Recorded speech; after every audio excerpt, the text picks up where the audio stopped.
Demonstrasi contextual modal 2.3, supervisor and coach. Assalamualaikum Pak Zen. Waalaikumsalam warahmatullahi Salam Pak wabarakatuh. Zen. Lama tak jumpa. Iya, Pak Edi. Tahu-tahu kok tambah hebat. Alhamdulillah. Sehat juga, Pak Edi? Alhamdulillah sehat sekali nih. Dengar-dengar Pak Zen mau melakukan coaching ya? Iya, Bapak. Jadi pada hari ini saya akan melakukan kegiatan coaching. Nah, dalam melakukan coaching ini Pak Zen, saya ingin tahu karena sekarang ini kan sebagai supervisi, jadi mau tidak mau tugas ini harus dilakukan. Kira-kira rubrik penilaian coaching yang mau Pak Zen lakukan itu apa saja kira-kira? Jadi rubrik penilaian pada coaching yang ingin saya lakukan pada kegiatan coaching pada hari ini ya tentunya adalah kompetensi yang ada pada kegiatan coaching itu Bapak. Jadi mulai dari yang pertama saya harus present, saya harus bisa hadir penuh di situ, kemudian saya juga harus bisa mendengarkan aktif, kemudian saya juga harus melaksanakan dan melakukan dan memberikan pertanyaan-pertanyaan yang berbobot kepada coaching. Wah, mantap sekali Pak. Dan jangan lupa alur tirtanya Pak Zen ya. Iya. Alur tirta itu harus dilakukan. Dari kompetensi yang ada tadi, spesifikasi yang ingin Pak Zen kembangkan apa itu? Yang paling ingin saya kembangkan di sini adalah pada mendengarkan aktif, Bapak. Sebab dengan mendengarkan aktif itu saya nanti bisa memberikan pertanyaan-pertanyaan yang berbobot kepada coach, sekaligus saya bisa hadir penuh di situ, Bapak, kalau saya mendengarkan aktif. Oh, begitu. Mantap, Pak Zen. Berarti awalnya itu harus mendengarkan aktif, baru meluncur pertanyaan yang berbobot. Siap. Ya. Nah, terakhir Pak Zen. Indikasi ketercapaian daripada tujuan yang diinginkan dalam coaching itu apa, Pak Zen? Oke. Ketercapaian yang ingin saya dapatkan dari kegiatan coaching yang saya lakukan pada hari ini ya Pak ya, saya itu ingin coach itu bisa mendapatkan solusi dari permasalahan yang dihadapinya Bapak. Jadi dengan coach bisa menghasilkan menemukan solusi yang diharapkan melalui kegiatan ini. Nah, itu adalah bagian dari cara-cara untuk menyelesaikan permasalahan. Wah, terima kasih Pak Zen. Kelihatan sudah lengkap, Pak Zen berarti sudah siap ini melakukan coaching. Insya Allah. Ya, sementara begitu Pak Zen, selamat melakukan coaching dan nanti habis melakukan coaching, ya kita ngobrol lagi Pak Zen. Baik Bapak. Terima kasih. Sama-sama. Ya. Assalamualaikum warahmatullahi wabarakatuh. Waalaikumsalam. Selamat bertugas Pak Zen. Baik Bapak, siap-siap. Supervisor, coach, and coachee. Assalamualaikum Pak Zen. Waalaikumsalam warahmatullahi wabarakatuh Pak Novi. Ya. Bagaimana kabarnya hari ini Pak Zen? Alhamdulillah sehat Pak Novi. Pak Novi sendiri gimana kabarnya? Alhamdulillah saya masih diberikan kesehatan pada kesempatan kali ini Pak Zen. Oh ya Pak Zen, sebelumnya saya mengucapkan terima kasih banyak sudah diberikan kesempatan untuk bisa berbicara dan berkomunikasi dengan Bapak pada siang hari ini ya, untuk bisa ngobrol dengan Bapak. Oke, sama-sama Pak Novi. Ngomong-ngomong ini kira-kira ada hal apa yang ingin Bapak sampaikan pada hari ini? Baik Pak Zen, saya mempunyai sedikit masalah ini Bapak tentang murid-murid saya, di mana saat ini mereka motivasinya untuk belajar kok sangat rendah ya. Apalagi kalau di kelas ketika saat dibentuk kelompok mereka sangat pasif. Hanya terjadi satu arah dalam hal berkomunikasi sehingga lebih banyak diam, seakan-akan mereka itu sudah kehilangan semangat belajar, kehilangan motivasi dalam belajarnya di kelas ini Bapak. Oh gitu ya. Jadi menurut Bapak, murid-murid Bapak ini motivasi belajarnya rendah gitu ya, sehingga mereka ini kurang aktif, kurang semangat dalam belajar. Seperti itu ya Pak ya? Betul Bapak. Oke, nah menurut Bapak ini ya, sebelum kita melanjutkan pembicaraan ini, dari pertemuan kita ini nanti, kira-kira apa yang Bapak harapkan? Ya, saya berharap dari pertemuan kita ini saya bisa menemukan solusi, Bapak. Saya bisa menemukan jalan keluarnya agar murid saya ini memiliki motivasi dan semangat belajar kembali untuk Gitu. di dalam kelasnya nanti, Pak. Oke, jadi Bapak ingin memperoleh solusi dari pertemuan kita hari ini ya Pak ya, terkait dengan apa namanya motivasi belajar murid-murid Bapak yang dirasa mulai menurun gitu ya. Nah, menurut Bapak yang dikatakan motivasi belajar murid-murid itu baik, semangatnya itu baik, itu yang bagaimana sih Pak? Kemudian faktor apa Pak yang mempengaruhi motivasi belajar murid-murid itu dikatakan baik atau motivasinya tinggi itu? Kalau menurut saya pribadi, Bapak, ya, sebenarnya ada dua faktor yang bisa mempengaruhi motivasi belajar siswa itu, Ya, yaitu faktor eksternal dan juga faktor internal. Kalau kita bisa membahasnya di sini, salah satu faktor internalnya yaitu adanya kemauan yang kuat, ada kemauan yang keras dari siswa, dan ada pula dorongan yang kuat agar siswa itu kembali semangat belajar. Kemudian kalau dilihat dari faktor eksternalnya, seperti kondisi lingkungan itu paling tidak harus mewadahi. Kemudian faktor keluarga itu juga harus adanya harmonis antara ibu, anak, dan ayahnya. Dan juga faktor teman itu salah satu hal yang harus diperhatikan pula, Pak Zen.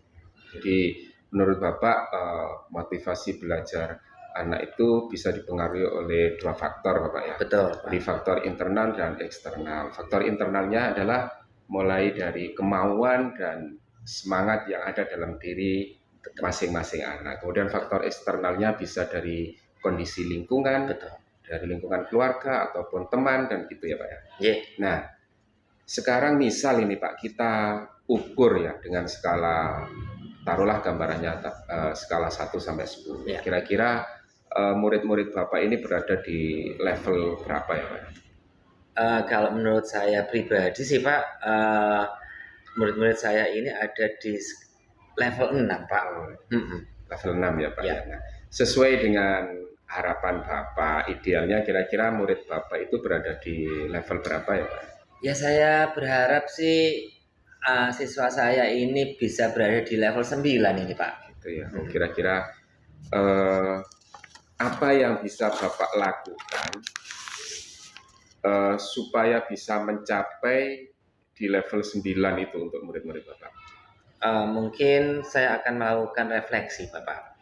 Refleksi terhadap diri saya pribadi terkait dengan kegiatan pembelajaran yang sudah saya lakukan selama ini, dan saya juga melakukan refleksi tentang bagaimana cara dan gaya strategi yang saya gunakan dalam proses pembelajaran nanti Pak. Gitu ya Pak ya. Jadi hal yang akan Bapak lakukan pertama kali adalah Bapak ingin melakukan refleksi terkait dengan kegiatan-kegiatan pembelajaran yang Bapak lakukan. Betul. Apakah ada kekurangan-kekurangannya, kemudian Bapak akan menerapkan strategi pembelajaran yang berpihak pada murid begitu ya Pak. Betul Pak. Nah, terkait dengan upaya Bapak untuk melakukan strategi pembelajaran yang berpihak pada murid yang Bapak sampaikan tadi, kira-kira strategi apa yang itu Bapak maksudkan?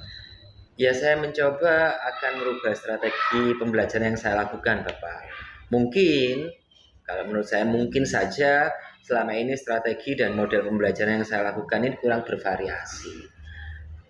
Mungkin pula gaya dan cara saya mengajar pun cenderung monoton, sehingga anak-anak merasa bosan, jenuh, dan belajarnya itu kurang bersemangat selama di kelas itu. Oke, baik Bapak. Jadi terkait dengan strategi atau model pembelajaran yang Bapak sampaikan, Bapak merasa strategi dan model pembelajaran yang Bapak lakukan selama ini terkesan monoton, kemudian kurang bervariasi, termasuk penggunaan model dan strategi yang Bapak lakukan terkesan konvensional gitu Bapak ya. Betul Pak. Nah, terkait dengan metode pembelajaran ini, kira-kira upaya apa yang nanti akan Bapak lakukan agar pembelajaran ini bisa lebih menyenangkan, lebih bervariatif.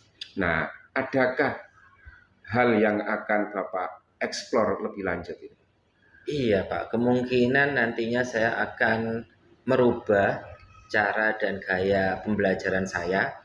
Saya akan mendesain pembelajaran yang inovatif dengan membuat berbagai macam media pembelajaran yang menarik, dan tidak lupa saya akan membuat model pembelajaran yang bervariasi, seperti contohnya membuat media pembelajaran dalam bentuk video.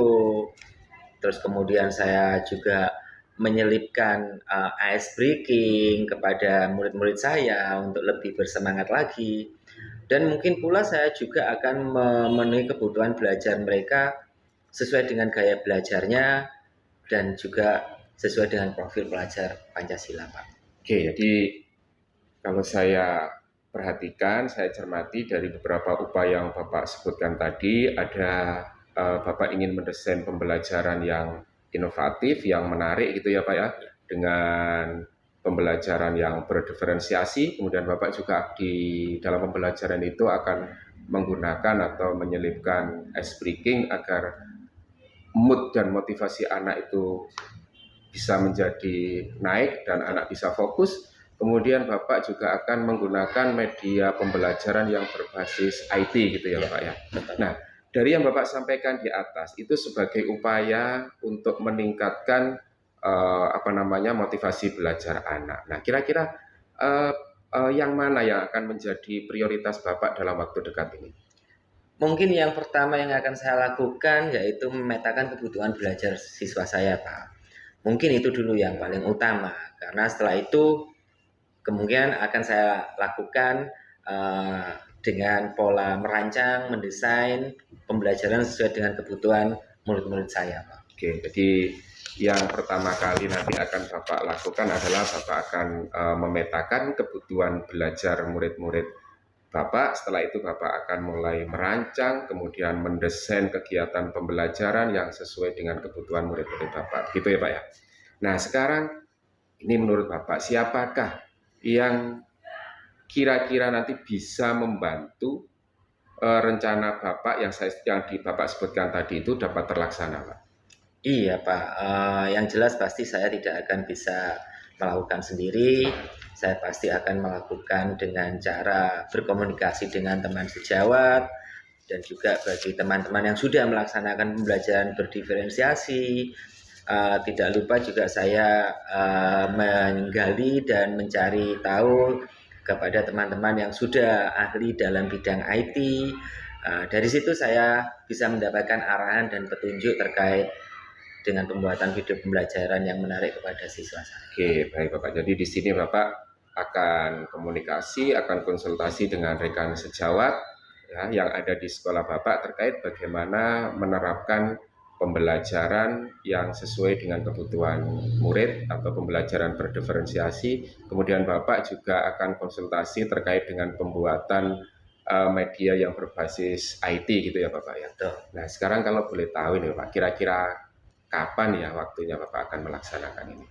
Mungkin secepatnya Pak, karena pada pertemuan pembelajaran berikutnya ini udah masuk ke unit 2, saya akan lakukan, saya akan coba untuk melaksanakan hal tersebut Pak. Oke, jadi rencana Bapak dalam waktu dekat ini itu akan segera terrealisasi gitu ya Pak ya. Betul. Nah menurut Bapak dari pembicaraan kita ini tadi Bapak, apa masih ada hal yang ingin dibicarakan lagi menurut Bapak, monggo disampaikan. Saya rasa cukup dan sangat jelas Pak. Oke.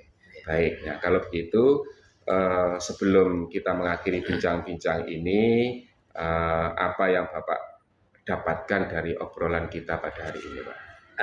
Alhamdulillah Pak, dari obrolan kita hari ini saya bisa mendapatkan gambaran tentang upaya apa yang bisa saya lakukan untuk memotivasi belajar murid-murid saya, dan itu bisa saya gunakan sebagai solusi dari permasalahan yang saya hadapi selama ini Pak. Oke baik, jadi Bapak akan melakukan solusi terbaik untuk memberikan motivasi belajar kepada murid-murid Bapak itu, melakukan upaya seperti konsultasi, komunikasi dengan rekan sejawat gitu ya Pak ya, melakukan pembelajaran yang berdiferensiasi, dengan berdasarkan kebutuhan dan gaya belajar murid Bapak.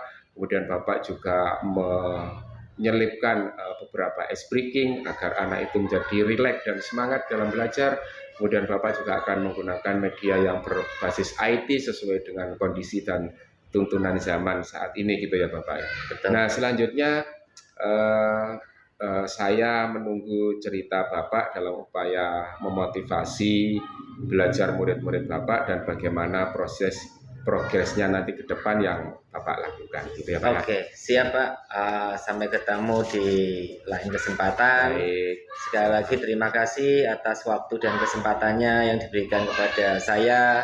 Manakala dalam perjalanan saya nanti menemui kendala, saya coba untuk konsultasi dengan Bapak Siap, kembali. dengan senang hati Bapak. Ya. Kalau memang dirasa cukup, tidak ada yang disampaikan lagi, mungkin saya undur diri ya Bapak ya. Ya, mungkin mudah-mudahan di kemudian hari nanti kita di lain kali, di lain waktu kita bisa ketemu lagi ya Bapak ya. Baik, terima kasih. Terima kasih. Assalamualaikum warahmatullahi wabarakatuh. Waalaikumsalam warahmatullahi wabarakatuh. Supervisor and coach. Assalamualaikum Pak Zen. Waalaikumsalam warahmatullahi wabarakatuh. Sehat selalu. Alhamdulillah Pak Zen. Iya Pak Zen. Terima kasih banyak ini bisa Siap. ketemu lagi. Alhamdulillah. Ya. Barusan kucing kan? Iya Bapak. Iya. Dengan Pak Novi. Dengan Pak Novi Pak. Ya. Gimana tadi?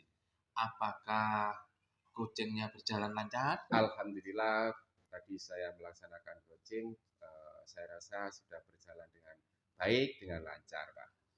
Apakah yang diinginkan Pak Zen dalam rangka untuk menyelesaikan masalahnya Pak Novi sudah terselesaikan Pak? Sudah Bapak, jadi dalam pelaksanaan coaching tadi saya sudah melakukannya sesuai dengan alur tirta Bapak. Jadi mulai dari alur tujuannya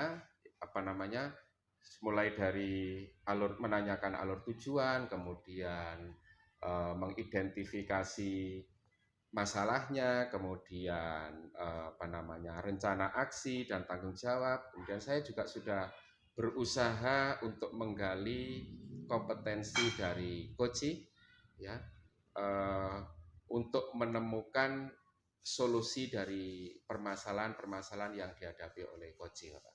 Wah, terima kasih banyak Pak Zen. Selamat untuk Pak Zen ini. Terima kasih Bapak. Namun izinkan Iya, saya Bapak. menyampaikan catatan-catatan selama saya mengikuti Pak Zen dalam rangka melakukan coaching ke Pak Novi. Iya.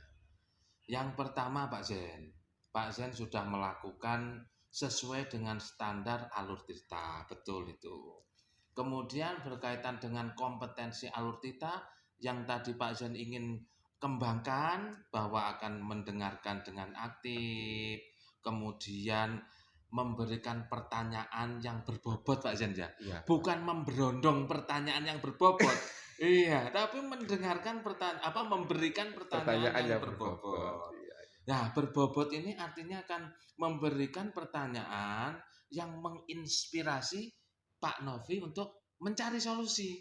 Dan terbukti dalam catatan saya, Pak Novi sudah menemukan solusi bahwa beliau akan melakukan pembelajaran yang berinovasi, berdiferensiasi, dan terakhir itu mau berbasis IT. Iya. Nah, itu menurut catatan saya. Dan kelihatannya sudah mau langsung diterapkan. Apa betul begitu, Pak? Betul Bapak. Jadi begitu antusiasnya, jadi karena mau pelajaran unit 2 gitu tadi ya, harus segera terrealisasi begitu Pak. Ya. Alhamdulillah, berarti terakhir Pak Zen. Iya. Kompetensi yang ingin Pak Zen kembangkan dalam rangka melakukan coaching ini bisa kami tahu Pak Zen. Oke, jadi hal yang ingin saya tingkatkan terkait dengan pelaksanaan coaching ini adalah saya ingin lebih memahami lagi, ingin lebih mengembangkan lagi kemampuan tentang pelaksanaan coaching kali ini Pak, sehingga nanti pada saat memberikan coaching-coaching berikutnya saya lebih mahir dan lebih bisa menggugah sekaligus memberikan semangat, sekaligus membantu coach untuk menemukan solusi permasalahannya. Selamat Pak Zen. Terima Semoga kasih. tujuan yang diungkapkan tadi cepat terrealisasi. Amin. Ya. Dan saya yakin itu bisa. Amin, amin. Dan jangan lupa kalau sukses kabari saya. Siap Bapak, siap. Sehingga bisa sukses bareng. Amin. Ya. Jadi melangkah bersama gitu. Melangkah bersama meskipun saya sekarang supervisi, Iya. supervisor ya. Ya terima kasih Pak Zen, Iya, selamat sama-sama, beraktivitas kembali. Moga sukses selalu. Amin, amin. Terima kasih banyak Pak Sama-sama Zen. ya Pak. Ya. EDCGP 8.018. The end.